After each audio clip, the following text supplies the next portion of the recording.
Hello welcome back guys, स्वागत है आप सभी का हमारा यूट्यूब चैनल एजुकेशन सॉल्यूशन में। मैं डी एहतेशाम। आज हम बात करने वाले हैं इकोनॉमिक्स के एक टॉपिक कंज्यूमर्स इक्विलिब्रियम के बारे में। तो अगर हम ये बोलते हैं कंज्यूमर्स इक्विलिब्रियम, तो जो ये वर्ड इक्विलिब्रियम है ये इक्वल से बना है। इक्वल जिसका सिंबल इस तरह से होता है, इस तरह से।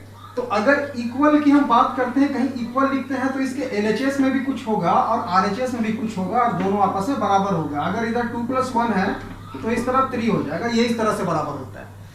तो कंज्यूमर्स इक्विलिब्रियम ये जो वर्ड है कंज्यूमर्स इक्विलिब्रियम, तो ये भी कंज्यूमर के इक्विलिब्रियम को बताता है, यानी कि उसके एलएचएस में भी कुछ होगा और आरएचएस में भी कुछ होगा।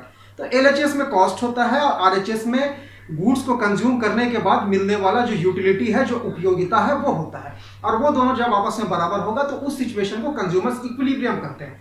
ये तो हो गए मोटा मोटी तौर पे। लेकिन अगर हम टेक्निकल बात करते हैं तो यहाँ पर कंज्यूमर इक्विलिब्रियम को जो समझाया गया है आपके सिलेबस के अकॉर्डिंग, तो यहाँ 2 अप्रोचेस लिया गया है। एक कार्डिनल अप्रोच है और दूसरा ऑर्डिनल अप्रोच है। कार्डिनल अप्रोच जो मार्शल ने बताया है यूटिलिटी एनालिसिस करके, और ऑर्डिनल अप्रोच जो हिग्स एंड एलन ने बताया है इंडिफरेंस कर्व एनालिसिस लेके, यानी कि तटस्थता वक्र विश्लेषण। तो दोनों में फर्क क्या है ये समझेंगे। आप लोगों को उम्मीद है पता होगा, आप लोगों ने अलग अलग से दोनों को देख लिया होगा, बट दोनों में फर्क क्या है। अगर हम बात करते हैं कार्डिनल थ्योरी की, तो कार्डिनल थ्योरी जो है, कार्डिनल अप्रोच जो है, इसमें मार्शल का ये मानना है कि किसी भी कमोडिटी को जब हम कंज्यूम करते हैं तो उससे मिलने वाली यूटिलिटी को हम माप सकते हैं, हम मेजर कर सकते हैं। किस चीज में, किस यूनिट में? तो उसने बताया यूटिल्स में। तो यूटिल्स में हम किसी भी गुड्स की यूटिलिटी को मेजर कर सकते हैं, ये मानना था प्रोफेसर मार्शल का। इसीलिए उन्होंने फिर यूटिलिटी में 1 कमोडिटी केस और 2 कमोडिटी केस देकर समझाया है। उन्होंने टोटल यूटिलिटी, एवरेज यूटिलिटी और मार्जिनल यूटिलिटी भी एक्सप्लेन किया है, क्योंकि इनका मानना था कि यूटिलिटी को जो है वो यूटिल्स में मेजर किया जा सकता है। जैसे कि अगर हमने किसी चीज को कंज्यूम किया, मान लो कि आप भूखे हो, आपने एक एप्पल खाया तो आपको उससे 30 के बराबर यूटिलिटी मिला, दूसरा खाया तो 25 के बराबर यूटिलिटी मिला, तीसरा खाया तो 20 के बराबर यूटिलिटी मिला।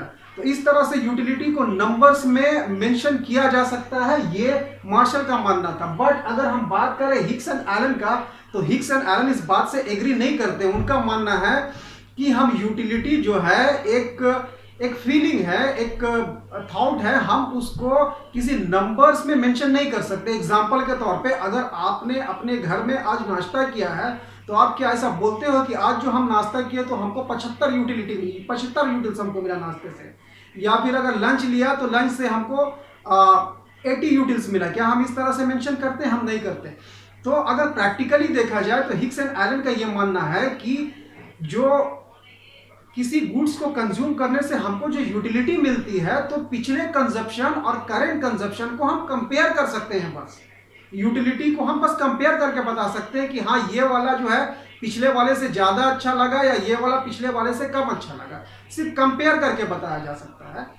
तो दोनों, इसका यूटिलिटी को जो है नंबर्स में मेजर नहीं किया जा सकता। तो ये बेसिक डिफरेंस है between cardinal approach and ordinal approach. तो होप आपको ये डिस्कशन समझ में आया होगा। अगर इससे रिलेटेड कोई कंफ्यूजन है और आप अगर चाहते हैं कि मैं इस वीडियो को आगे बढ़ाऊं, तो कार्डिनल अप्रोच, ऑर्डिनल अप्रोच आप अगर अलग से समझना चाहते हैं तो आप हमारे कमेंट सेक्शन में आके बताएं, तो उससे रिलेटेड वीडियो जल्द से जल्द पब्लिश किया जाएगा। अगर आप हमारे चैनल में नए हैं तो हमारे चैनल को सब्सक्राइब करें, लाइक करें और ज़्यादा से ज़्यादा